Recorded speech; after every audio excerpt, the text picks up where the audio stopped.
Negara-negara yang terlibat dalam perang melawan Israel kini dalam kondisi siaga tinggi, di antaranya Hizbullah, pasukan Lebanon, Irak, dan Yaman. Ketiganya pun akan mengintensifkan serangan untuk membombardir Israel. Dikutip dari Al-Mayadin, hal ini disampaikan oleh Abu Ubaidah, juru bicara Brigade Al-Qassam sayap militer Hamas. Abu Ubaidah mengatakan bahwa dirinya mendapat informasi tersebut dari sekutunya. Hizbullah Lebanon, Irak, dan Yaman telah mengungkapkan niat mereka untuk mengintensifkan operasi militer melawan pendudukan Israel. Ia pun menyoroti adanya kesenjangan besar antara perlawanan Palestina dan Israel dalam hal kemampuan militer. Menurutnya, perlawanan mampu mengatasi kesulitan-kesulitan ini dan memberikan pukulan berat terhadap Israel.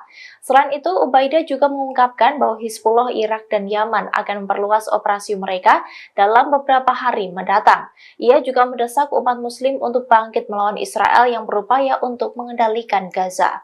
Abu Ubaidah mengatakan perlawanan di jalur Gaza menimbulkan kerugian besar pada musuh dan terus melakukan hal yang sama.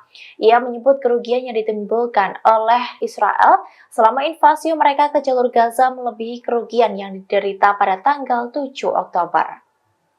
Download Tribun X sekarang, menghadirkan lokal menjadi Indonesia.